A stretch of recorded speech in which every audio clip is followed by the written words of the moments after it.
दोस्तों, आपका स्वागत है आपके अपने चैनल में। दोस्तों, आज हम चर्चा करेंगे बायल चार्ल्स के लॉ, प्रेशर, टेम्परेचर लॉ। एक ट्रिक की सहायता से गारंटी है कि इस ट्रिक को समझ लेने के बाद में आप बायल चार्ल्स के लॉ को कभी भूल नहीं पाएंगे। और वीडियो के लास्ट में मैं आपसे चर्चा करूंगा एक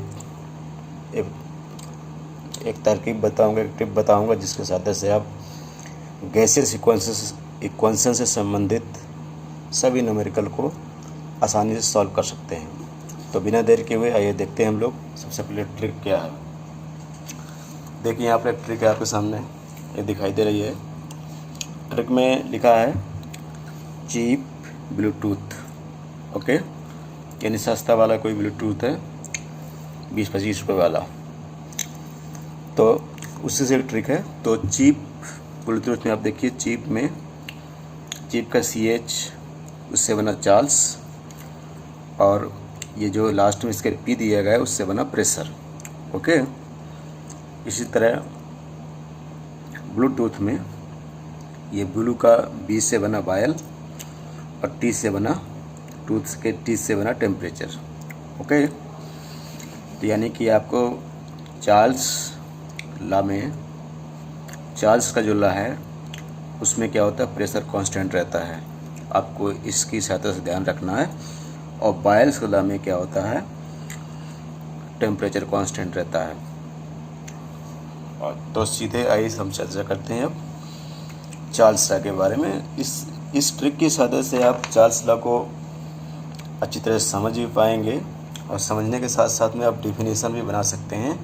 और किसी भी हालत में आपसे कोई पूछता है, इस ट्रिक की सहायता से आप सिंपली से आप क्या करते हैं, फाइंड आउट कर पाएंगे चार्ल्स लॉ क्या होता है। तो देखिए, सबसे पहले हम लोग गैसेस इक्वेशन का एक सिंपल फॉर्म ये दिया हुआ उसको देखते हैं। P1 V1 T1 equal to P2 V2 upon T2। Okay, ये गैसेस इक्वेशन है। तो इसमें क्या करना है आपको, सबसे पहले ये लिख लीजिए आप। और आपका क्या है, चार्ल्स लॉ है ना। चार्ल्स लॉ में क्या कांस्टेंट है, प्रेशर। तो यहाँ प्रेशर कांस्टेंट हो जाएगा, यानी P1 V1 upon T1 equal to P2 V2 upon T2 में प्रेशर क्या हुआ, कांस्टेंट। तो जब कांस्टेंट तो सेम होगा दोनों तरफ, यानी बराबर होगा, तो P1 और P1 क्या कैंसिल आउट हो जाएगा। तो हमारे यहाँ बचेगा सिंपल से V1 upon T1 equal to V2 upon T2। ये फर्स्ट कोई गैस है, ये सेकेंड गैस है, यानी V1 upon T1 equal to V2 upon T2, ये दोनों बराबर, यानी कि ये कांस्टेंट है। तो हमने सिंपल लिख लिया V1 upon T1 equal to constant. Okay, अब कांस्टेंट को मैंने क्या मान लिया, V अपॉन T कर लिया। ओके, तो यहाँ पर हो गया V इक्वल टू KT। और जब कांस्टेंट को K को हटाएंगे यहाँ से, तो ये इक्वल टू हट जाता है, आप जानते होंगे। तो ये हो जाएगा V direct proportional to T। यहाँ भी देख लीजिए V direct proportional to T, यानी कि V समानुपाती है किसके, T के। हिंदी वाले स्टूडेंटों के लिए आप सिंपल कह सकते हैं कि किसी गैस का वॉल्यूम जो होता है ना, ये जो टेम्परेचर के डायरेक्ट प्रोपोर्शनल हो, तो इसे क्या कहेंगे आप, बायल्स लॉ कहेंगे, वो सॉरी चार्ल्स लॉ कहेंगे। यानी किसी गैस का वॉल्यूम निश्चित वॉल्यूम, डेफिनेट वॉल्यूम, वो टेम्परेचर क्या होता है, डायरेक्ट प्रोपोर्शनल होता है। यानी टेम्परेचर बढ़ेगा तो वॉल्यूम भी क्या हो जाएगा, बढ़ता जाएगा। ये सिंपल हो गया, सिंपल सी बात है, इसमें कोई रॉकेट साइंस नहीं है, आसानी से आप समझ सकते हैं चार्ल्स लॉ के बारे में। तो इसी तरह आप बायल्स लॉ के बारे में भी क्या कर सकते हैं, वही गैस इक्वेशन को सिंपली लिख लीजिए। और इस ट्रिक के साथ देखिएगा आप, इसमें इस ट्रिक में बायल्स लॉ में क्या है, कांस्टेंट हमारा टेम्परेचर कांस्टेंट रहता है। इक्वेशन लिख लीजिए P1 V1 upon T1 equal to P2 V2 upon T2। Temperature is constant यहाँ पर, ठीक है। ट्रिक के साथ देख रहे हैं आप, जब टेम्परेचर कांस्टेंट है तो यहाँ पर T1 और T2 क्या हो जाएगा, कैंसिल हो जाएगा, क्योंकि दोनों सेम रहेंगे इस इक्वेशन में। तो P1 V1 equal to P2 V2 हो जाएगा।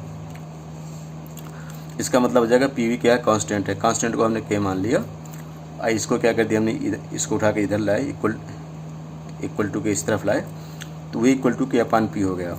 इसका मतलब वॉल्यूम क्या है, प्रेशर के क्या है, इन्वर्सली प्रोपोर्शनल है, यानी व्यक्त क्रमानुपाती है। इसे हम कहेंगे बायल्स लॉ। वॉल्यूम प्रेशर के 1/p के डायरेक्ट प्रोपोर्शनल है, या वॉल्यूम प्रेशर के इन्वर्सली प्रोपोर्शनल है, यानी किसी गैस का निश्चित वॉल्यूम यदि प्रेशर के क्या हो, इन्वर्सली प्रोपोर्शनल हो, तो इस कंडीशन को बायल्स लॉ कहते हैं। कि किसी गैस का वॉल्यूम निश्चित वॉल्यूम डेफिनेट वॉल्यूम क्या होता है, प्रेशर के इन्वर्सली प्रोपोर्शनल होता है। कहने का मतलब ये हुआ कि यदि प्रेशर बढ़ेगा तो वॉल्यूम क्या हो जाएगा, घटेगा, अब वॉल्यूम बढ़ेगा तो प्रेशर क्या हो जाएगा, घटेगा। एक दूसरे के उल्टा रहेंगे ये लोग। तो ये इस ट्रिक के साथ हो गया। अभी हमने क्या किया, चार्ल्स के लॉ में हमने क्या किया, प्रेशर कांस्टेंट किया। अब बायल के लॉ में क्या किया, टेम्परेचर कांस्टेंट किया। और इसमें तीन चीज़ें, प्रेशर है, वॉल्यूम है और टेम्परेचर है। तो अभी हम कांस्टेंट कर चुके हैं प्रेशर और टेम्परेचर। अगर हम वॉल्यूम को भी कांस्टेंट कर दें तो एक नया इक्वेशन बन जाएगा, जिसे क्या कहेंगे हम, देखिए यदि हम इसमें वॉल्यूम को कांस्टेंट कर दें तो V1 और V2 सेम हो जाएंगे। वॉल्यूम कांस्टेंट करते हैं तो बनेगा P और T में रिलेशन आ जाएगा। तो एक नया रूल बना दिया है साइंटिस्ट लोगों ने आप लोगों को पढ़ने के लिए, उसे कहेंगे हम प्रेशर टेम्परेचर लॉ या एमॉन्टन लॉ भी कहते हैं। तो जैसा आप जानते हैं, हम इस ट्रिक की सहायता से, ट्रिक में देखा है आप लोगों ने भी कि क्या कांस्टेंट था हमारा। पहले हमने क्या किया, प्रेशर कांस्टेंट किया, फिर टेम्परेचर कांस्टेंट किया। अब हम क्या करते हैं, वॉल्यूम को कांस्टेंट कर देते हैं। वॉल्यूम तो वी कट जाएगा, तो यहाँ P1/T1 उसी तरह इक्वल टू क्या हो जाएगा, P2V2। अब P1/T1 इक्वल टू कांस्टेंट कर लेंगे, P/T कर लेंगे इक्वल टू कांस्टेंट K क्या हो जाएगा, यानी P डायरेक्ट प्रोपोर्शनल क्या हो जाएगा, T हो जाएगा। यानी क्या हो जाएगा, वॉल्यूम कांस्टेंट है तो प्रेशर बढ़ाएंगे तो टेम्परेचर भी बढ़ेगा। इस लॉ को क्या बोलते हैं, एमॉन्टन लॉ बोलते हैं। तो आपको सिंपली देखा, आपने क्या याद रखना है कि हर बार आपको P1V1 upon T1 equal to P2V2 upon T2 याद रखना है। इसी से क्या हो जाएगा, आपका तीनों इक्वेशन के आसानी से आप कर पाएंगे। और ट्रिक को भी याद रखना है, क्योंकि हमें अक्सर भूल जाता है कि कांस्टेंट क्या रहता है, वॉल्यूम कांस्टेंट रहता है कि प्रेशर कांस्टेंट रहता है। तो बायल के लॉ में आप ब्लूटूथ से याद रखेंगे टेम्परेचर, और चार्ल्स के लॉ में चीप से यहाँ प्रेशर कांस्टेंट रहता है। ओके, अब जब हम गैस इक्वेशन के न्यूमेरिकल सॉल्व करते हैं तो हम अलग अलग फार्मूले हमें लगाने पड़ते हैं। जो फार्मूला आप स्क्रीन में देख रहे हैं ना, इन फार्मूलों की सहायता से बायल, चार्ल्स और आइडियल गैस इक्वेशन के न्यूमेरिकल सॉल्व हो जाते हैं। अतः इनको याद रखिए।